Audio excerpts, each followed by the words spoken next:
Hi everybody, so today here on my channel we're going to do something different. We are going to time travel. We are going to go back to 2016. There's been so much hype. If you've probably not noticed it, then well, where have you been?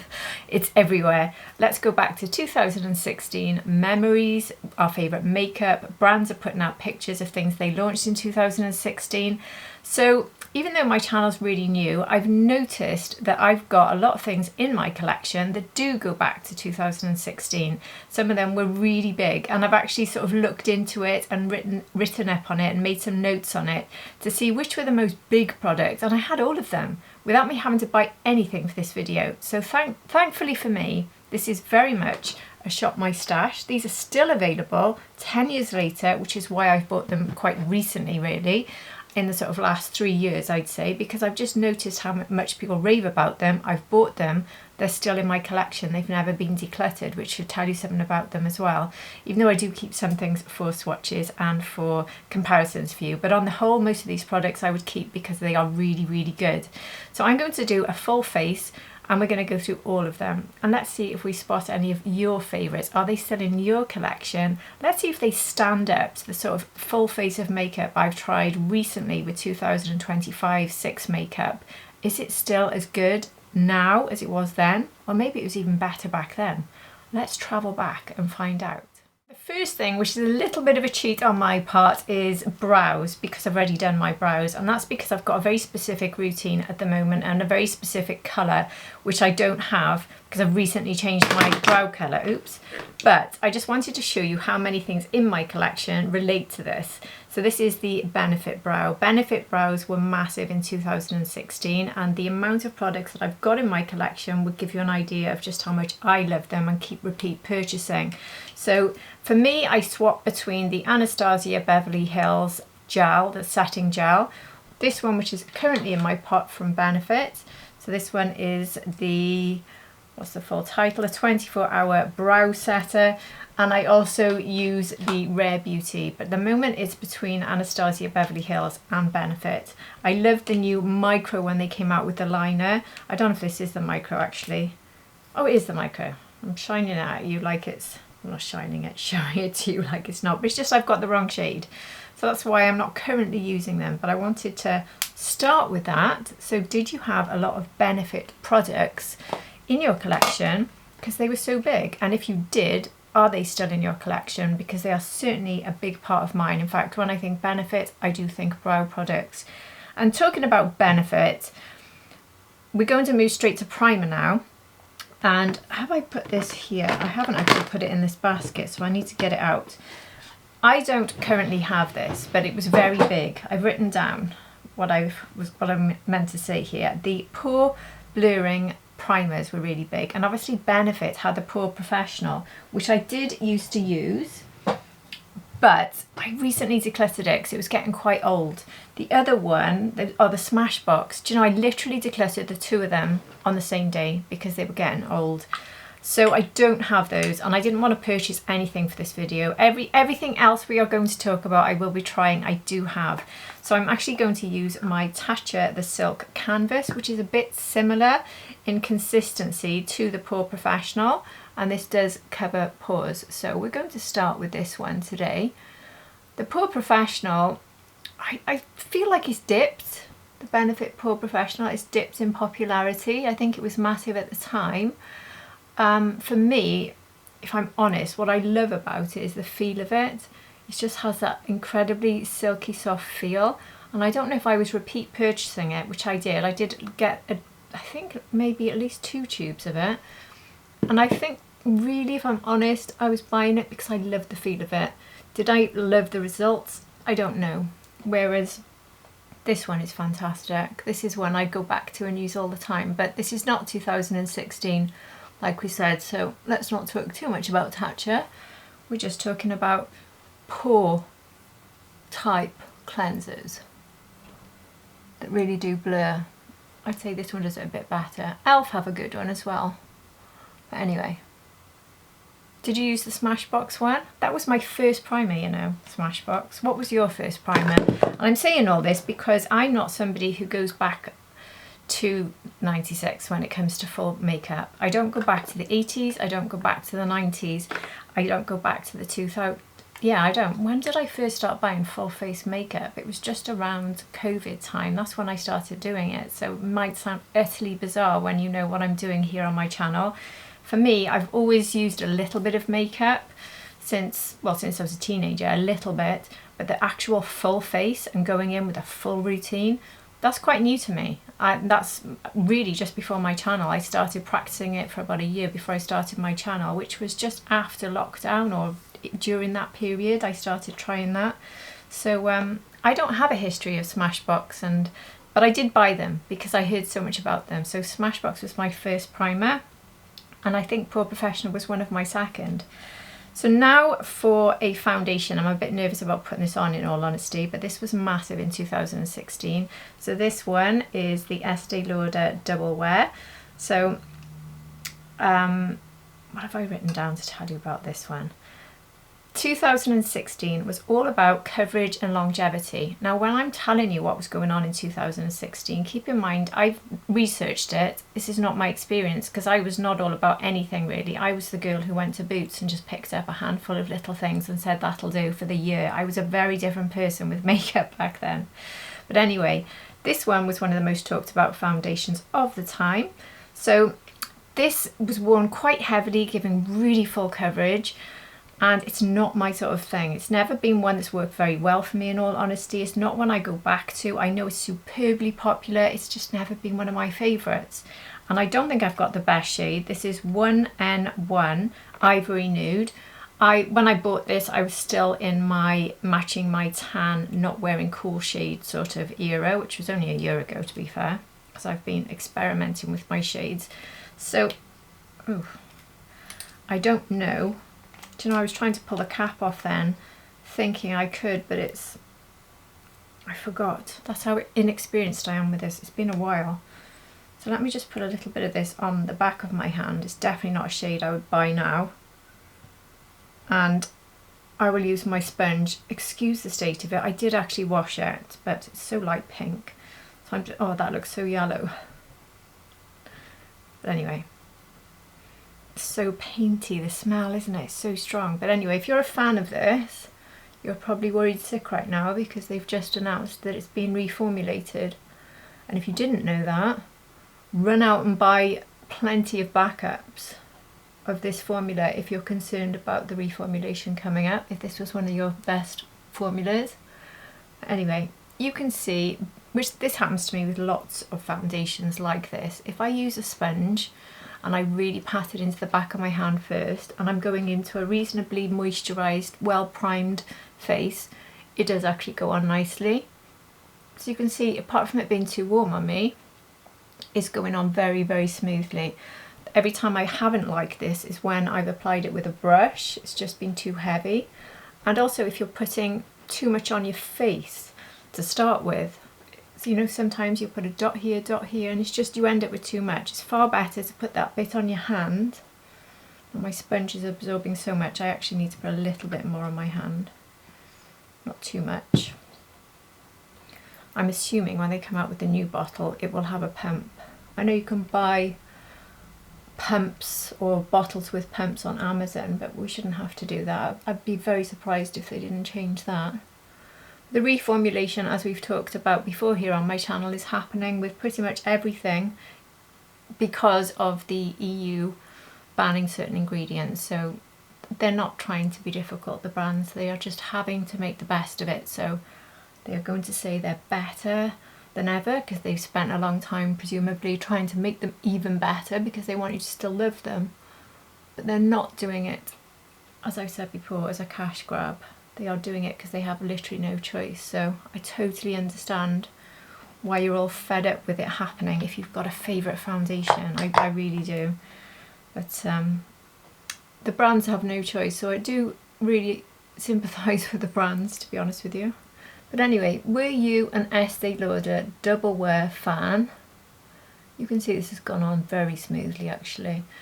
Applied with a sponge this way, I don't feel it gives me good coverage, but it doesn't give me that really thick full coverage, which is what we saw if you look back at pictures of 2016, really thick, heavy, full coverage.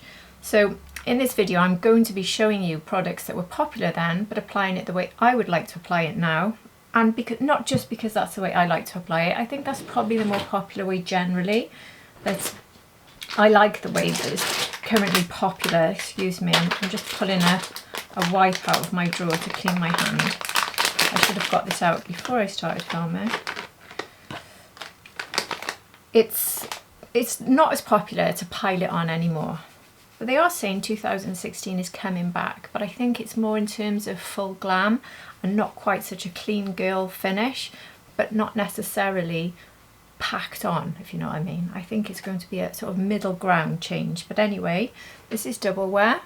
And I think one of the reasons this was so popular is because of the way this lasts as well. This is a reliable formula that really does last. So I'm actually going out today for several hours and it is raining and it is windy. So this is a good option for me. So I would normally go in with some sort of contour.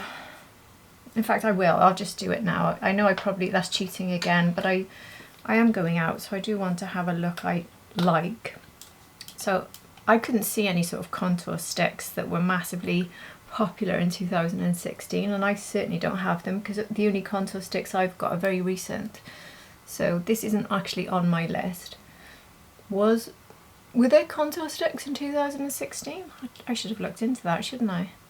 Anyway, this is the Dior in the lightest shade. So I'll just get this on.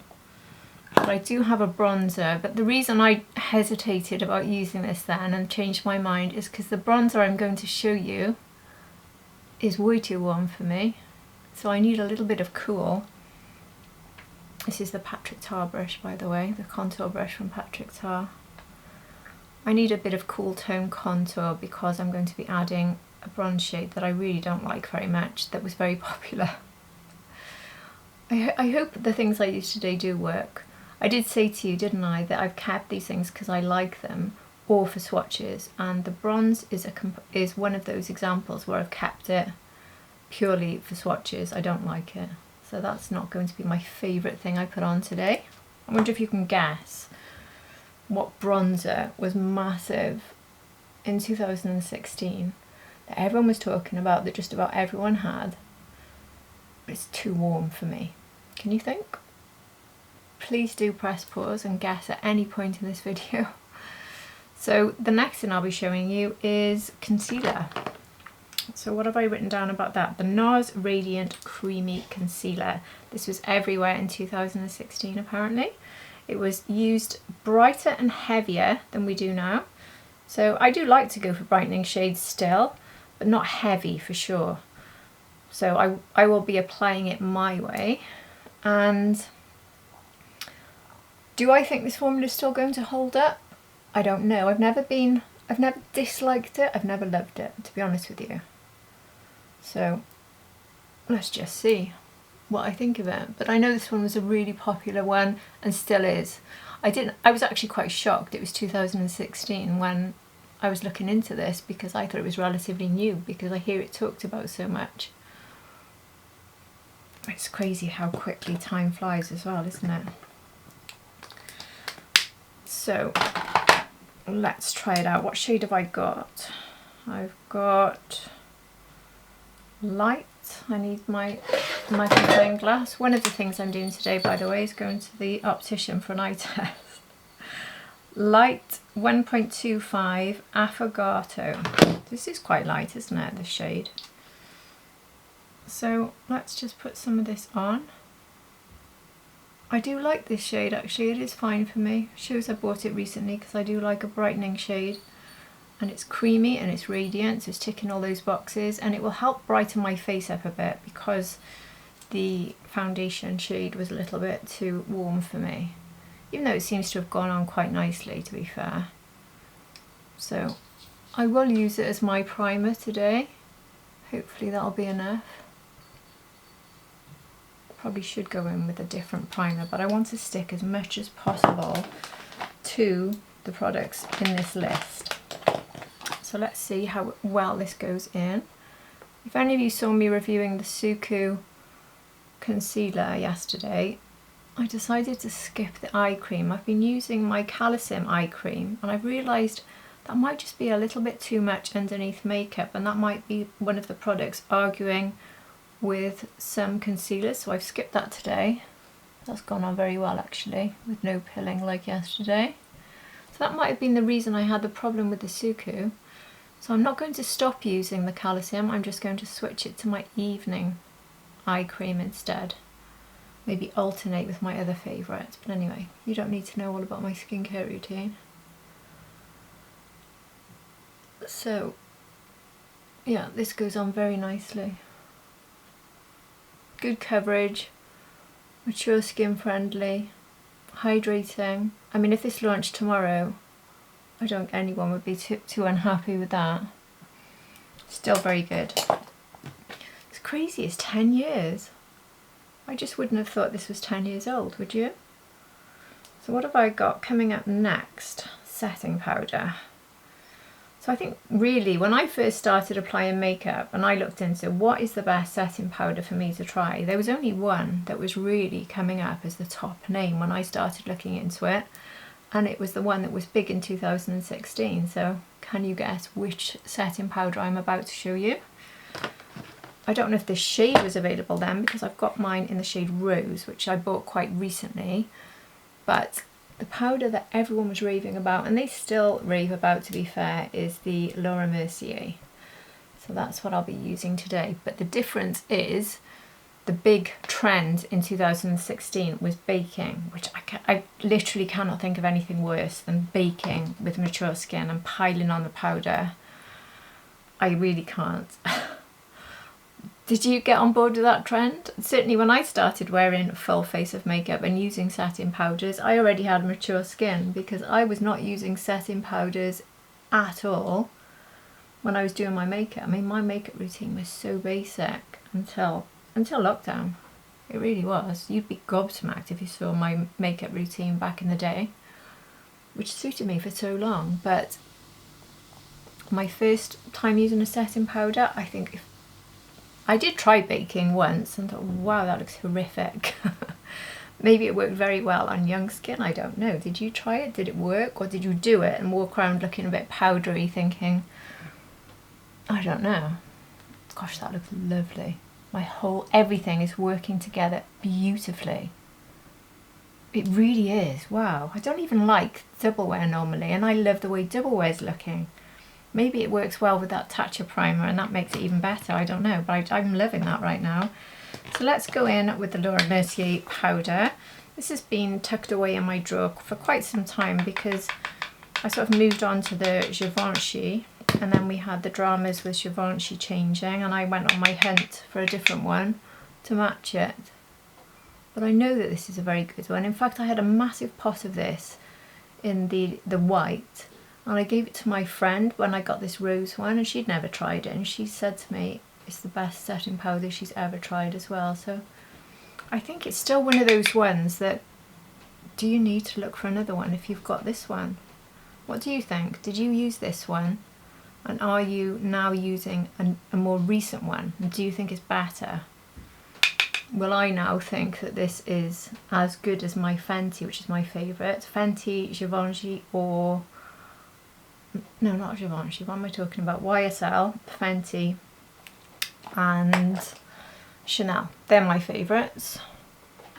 Well, I think this is as good. So far, so good. I'm going to set the whole face. So not baking, but I suppose you could argue I am on board with the part baking in that sense. But the real baking was when they just packed on an absolute ton and then you go in afterwards and buff it out, don't you?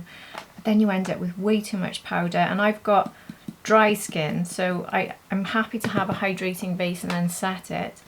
But I need my amount of setting powder to be relatively limited if I'm going to set the whole face, which is why I love Fenty, because a very small layer of that stops me having any sort of stickiness without me needing much powder at all. So I'm trying to use roughly the amount I would use with my Fenty, and I'll see how the surface of my skin feels. Not bad. It's not quite as good as Fenty in terms of the amount. in terms of blurring and not looking too heavy. Very nice, very, very nice. So these are standing up, you know. So we could go back 10 years so far and be very happy. In fact, it really makes you realise with all the new releases I'm always reviewing, they are pumping them out right now, wow. But it makes you realise how much you don't need to shop for new. You've probably got these sitting in your collection, you didn't need to upgrade them. So let's now move, sadly for me, to the bronzer. Did you guess which was the most popular? Let's see what I've written down about it. So, NARS. NARS Laguna was the bronzer of 2016. Everyone owned it. And back then it was worn very heavily, which I certainly won't do. Sorry, that's Florrie. Barking at the front door. Hopefully she'll stop. So I'm going to apply this not just softly because the tone is wrong, softly because I don't like to wear too much bronzer. So both, I've got very fair skin as you can see. And this is the only palette I have it in. This is the Orgasm Blush and the Laguna Bronzer. It's a really good one for me to keep because these are very popular and people like to see comparisons. So I keep it for that reason. I'm not that keen on either, in all honesty. The Orgasm is okay, but the bronzer not so much. But anyway, let me just take a little bit of it. We'll do a light bronze. Hopefully I can get away with a light dusting. Yeah, this brush just really helps. A light fluffy brush. But at the same time, I'm not going to achieve the effect of 2016, which was very, very, very bronzy, like you've just come off a holiday. But in my case, it would have made me look really bad because of my skin tone. It just wouldn't work. So a very light dusting is what I need anyway. That's actually not too bad, is it? I'm saying how it's no good for me. Maybe I didn't have this brush probably the last time I applied it. Or is it losing its, has it hard panned? That might have happened. It's hard panned a bit because it is a bit old now. So I'm not actually picking up too much product, which is great news.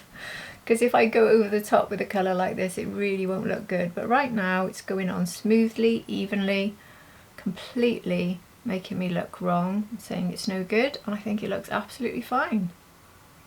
Okay. NARS Laguna still works apparently. Even for me, so I was wrong. Right, blush. I'm excited about this one. One of the most popular blushes is one of my favourite blushes, bought more recently by me. So blush apparently was secondary to bronzer in 2016. We've certainly reversed that in recent years, haven't we?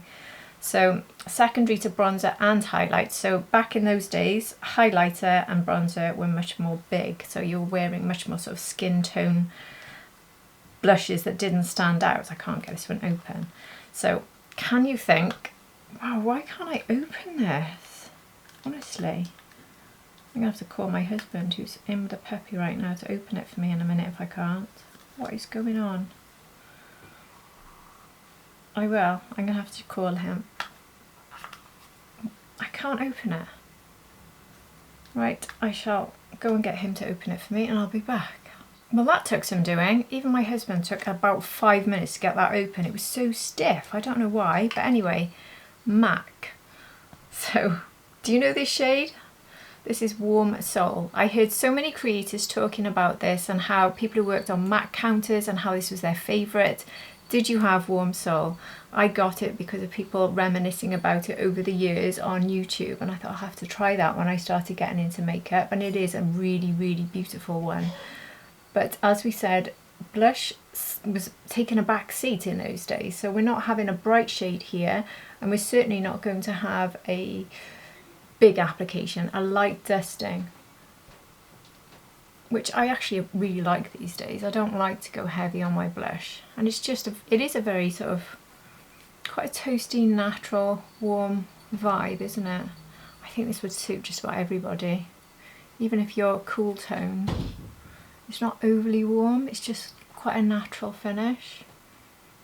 And I love MAC blushes, I love them.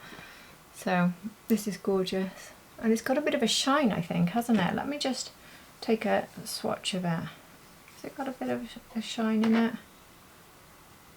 Yeah, it has, in a way, a bit of a glow.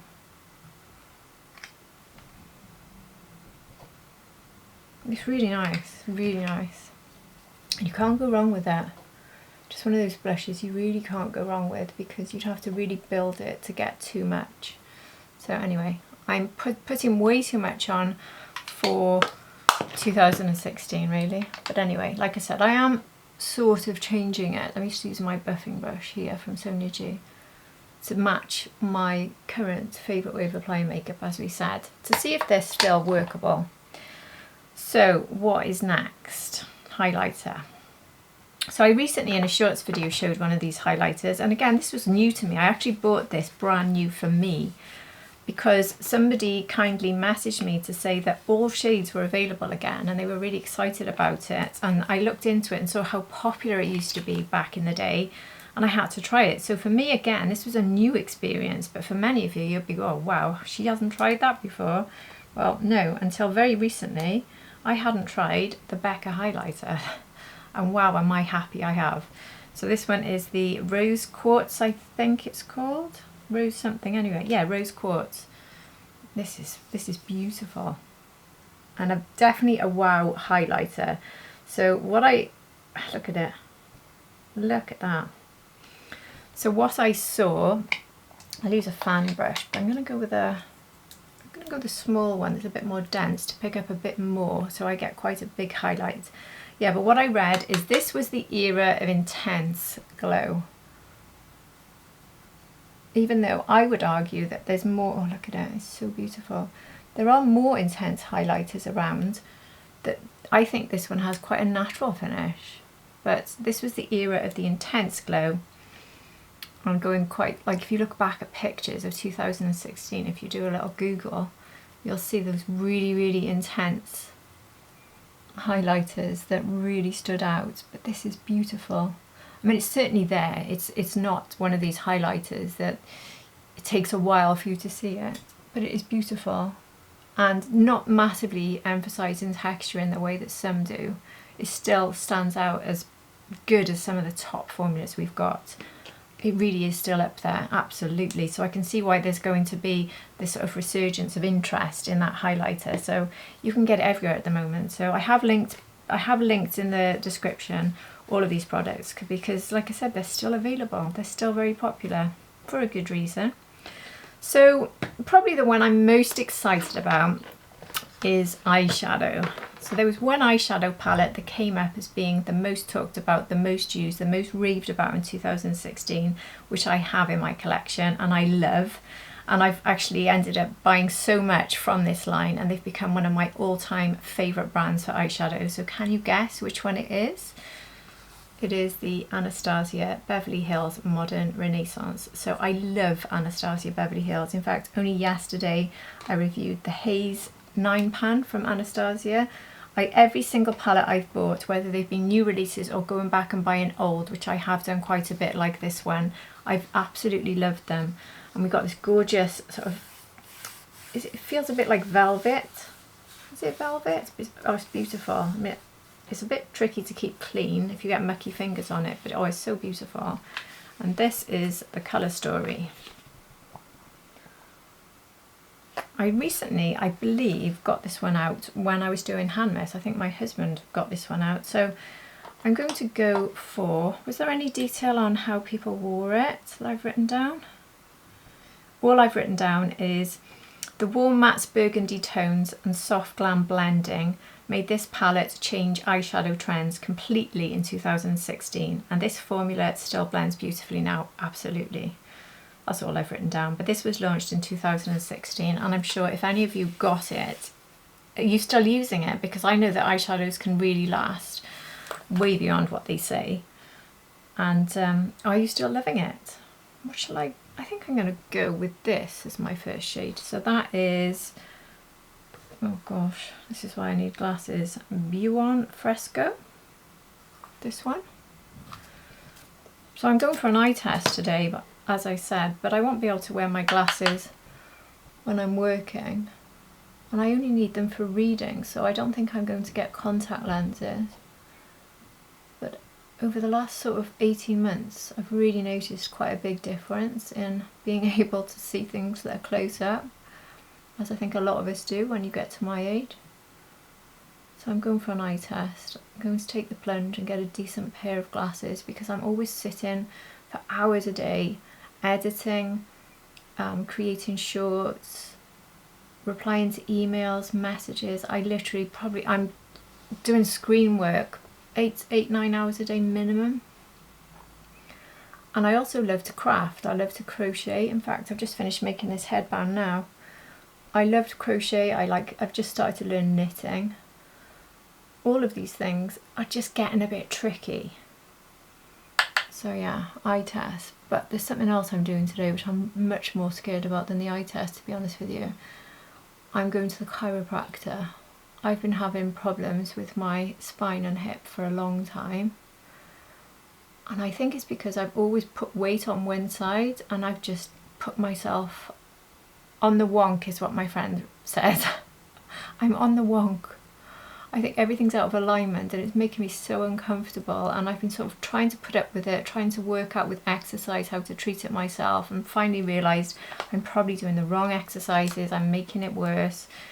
Like, I do a lot of core, and I've now read that the core could be really messing me up. A lot of the moves I do, like Russian twists, bicycle, they're actually really bad if you've got a spine out of alignment. So I'm off to the chiropractor today to see what they think. So if you'd like to know about it, let me know in the comments and I'll update you. I can tell you all about it, whether I have a treatment plan or not, if any of you are wondering about doing anything like that yourself. I just don't want it to start limiting me from walking and doing things. It's starting to keep me awake at night, and I just think, oh, I can't just ignore it anymore. So that's today's plan. So let's go in with the Crease 2 brush. I'd like to keep this relatively cool, but there's a lot of warmth in this palette. So I think I will go with this one. I am going to skip those bright sort of pinks. Like I said, I'm just wearing this the way I want to wear it. Oh yeah, that's got a lot of pigment, hasn't it? Considering how it's not that deep, it's just this one here. Plenty of pigment. Which is good, but it's also scary if you pick up too much. It's a bit shimmery as well, isn't it? So what shade was that? That was Antique Bronze. It's like a reddish bronze, isn't it? It's not a true bronze, I'd say. So, how many of these did you have from Anastasia? Did you have this one? Was this one your favourite? Do you still have it? And if it wasn't your favourite or you didn't get it, which ones did you get? Or did you skip completely on Anastasia? Let me know. I'd love to know. You can all educate me on your favourites and your trends, that most of you watching probably did a lot more makeup than me. Oh, that is so nice. Right, now for the fun bit, a bit of sparkle. There isn't a huge amount of sparkle in this. There's a lot of mattes. So what shall I do? We have this one here. Let me take a swatch of these. Or this one here. This one's quite warm. I think I'm going to go with this one. This one is called Vermeer. Oh, that's nice. No, I just got it on my eyelashes, but anyway, that will come off when I do my mascara. I think maybe I should have put a bit more of the colour on my lid than just have this. Maybe I should have, maybe I'll go back and put a bit more of that sort of bronzy shade in the outer third. We'll have a look now. Look how much full coverage for a shimmer that gives. Wasn't that lovely? But before I tidy it up, I think I'm going to go back into the bronze. Take a little bit, yeah, the Antique Bronze. Take a little bit on my finger and just add a bit more there. Sort of bring it slightly over so they mix together like that. You see what I mean? Oh yeah, that's it. So it's that sort of ombre effect is what I'm looking for. And back in with Crease 2. blend it out. So for mascara, I don't have a favourite mascara. Did I write down a favourite mascara? I don't think I did. I skipped it because obviously I wouldn't have anything from that period, but also I'm so limited when it comes to mascaras because so many of them don't work for me and bleed and smudge.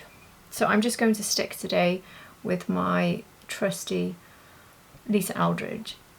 So I'll tell you what, I'll go off camera and do that, and then we can finish with a lip combination. Can you guess which brand I'll be using on my lips that was massive in 2016 and is still, for me, an all-time favourite? I'll be back. Let's see if you've got it right.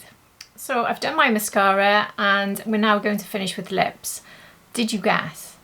So apparently it was Dusty Nudes were the popular sort of shades back in 2016, which I love. And one of my favourite lip liners currently was one of the most popular, and that was the MAC Spice. So I'm more than happy to put this on my lips today. Let me show you MAC Spice. I mean, this is beautiful and it goes with so many things.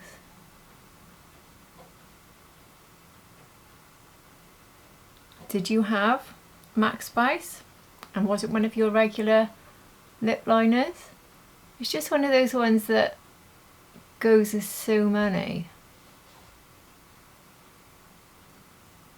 I must admit though, having used quite a lot of lip liners recently, this one is not feeling very creamy and it's not that old. Anyway, I don't know if it's just because maybe I haven't used it for a bit and it needed a sharpen, so it's getting better the more I'm using it. I think that's probably what it was. We dried a bit on the tip. That's better. And I know that this will be here when I'm out later. It'll still be there.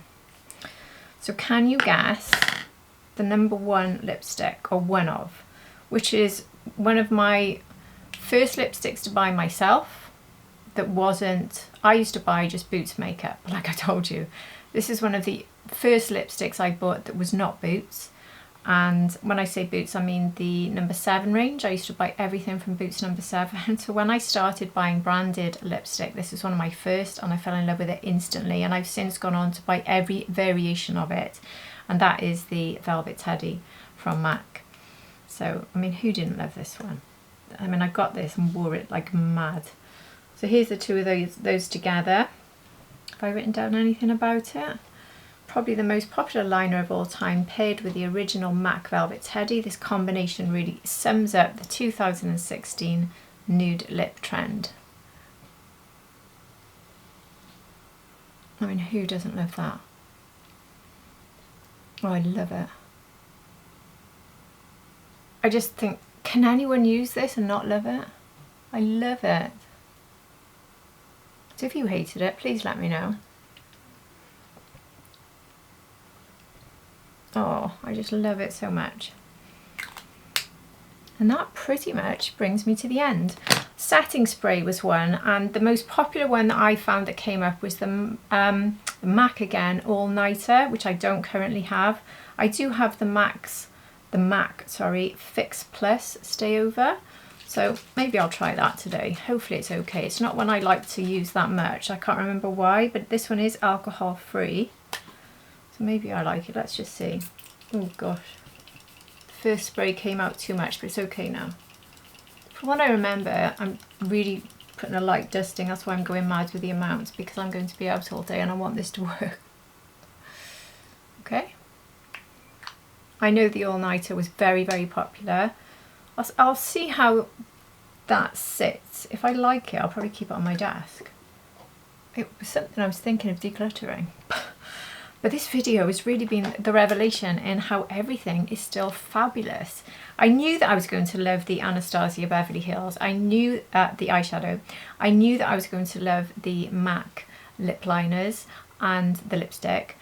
But I didn't think I'd like the Laguna. I've never really liked it. But then applying it gently, I did, which was a big surprise. every time I've gone back to use the double wear, I've never liked it, and today I actually genuinely loved it. I thought it looked really, really nice. So maybe it was mixing it with this, the Tatcha Prime. So definitely if you have trouble with double wear, try those, because that worked really well for me. And try the sponge application. I knew that I loved, MAC has featured quite a bit in this, hasn't it? I knew that I loved the MAC blush in the shade Warm Soul. It's just perfect for that everyday simple blush look. I really loved it. What else did we try? The Laura Mercier powder. I'm not surprised that I like it as much as I did today, but I'm maybe surprised that I probably would put this back into regular rotation. I liked it that much. In fact, that's where it can go right now. It can go in my pot there with my Fenty. I'll use it again. This one was already in regular rotation from Tatcha, but that wasn't a 2016, remember, and I do not believe the Benefit Pore Professional would do as good a job as the Tatcha. So I'm not going to say that one works with the double wear, because I couldn't tell you. They're just slightly similar in the fact they cover the pores. What else did I show you today? The Benefit Brow, we've established they're still in regular rotation for me, so I absolutely love them. And have I gone through everything? I think I have. Oh, the concealer. The NARS concealer. So there were 2 NARS products as well. So Estée Lauder, NARS, MAC, they were and Anastasia, Beverly Hills and Benefit. So these are brands that are not really in regular rotation for me as much as they might have been had I been a big enthusiast back in 2016, apart from Anastasia Beverly Hills. But at the same time, I do think that brand has dipped in popularity, but I'm really hoping it's coming back, because we've just had a huge launch of all sorts of different colour eyeshadow pens. If anyone's seen them, I do have a few of those on the way to me. I'm hoping this will be the year they come back, because I want more of these. We haven't had one of these big palettes. They've already got muck on it. I told you it would get mucky. I've done it today. Anyway, I would like some more of these, but I did love the £9 as well, so I can't complain. Sometimes having less choices is better, but I could have gone for quite a warm look, and when I did my hand rest video with this, I did go for quite a warm look and I loved it. You just can't go wrong with these formulas. They are so good. I love them. But I love the look I've created today. I really do. It worked really nicely on my top as well, actually. And I was a bit worried about Velvet Teddy with this eye look, thinking it's a little bit too warm. But I'm not mad with it. I think it works. I might not have reached for it had I chosen separately from the video, but I think it works. And everything else is working. My face looks a bit shiny right now because of all the setting spray. Sometimes though, the best thing to do after putting a setting spray, if you really want to lock things in, and especially if it gives you a bit of shine, is to take a, where have I put my big brush? A little bit of powder, and I do mean a little bit, on your powder brush, tapping it off into my hand here, and just go back over it. Sort of locks that in, so I'm really secure for the day, but also takes the shine down, because I do have a bit of shine from the setting spray. So I'm pretty secure now in my finished look, that even in the rain and the wind, apart from my lips, hopefully I'll stay like this. I'm not sure about the eye test, if they put eye drops in. But anyway, this has been great fun. I think it really has shown that this makeup absolutely stands up now. It really, really does. But it's just worn a bit more differently, not quite as powerful highlight, not such beaming bronzer. But on the whole, oh, on the baking, no baking for me, thank you. But on the whole, well, not on the whole, pretty much everything still works. So 2016 was a fabulous year for a good reason, and maybe that's why it's trending so much. What have I shown today that's in your favourites from 2016, and what have I not shown? Please do let me know in the comments. It'd be really interesting to hear what your #1 products were back in 2016 and share it amongst yourselves. I think that'll be a really fascinating chat to have. I've thoroughly enjoyed this video. I've been doing so many new releases. I planned this video quite some time ago and I've been dying to do it because I find videos like this great fun.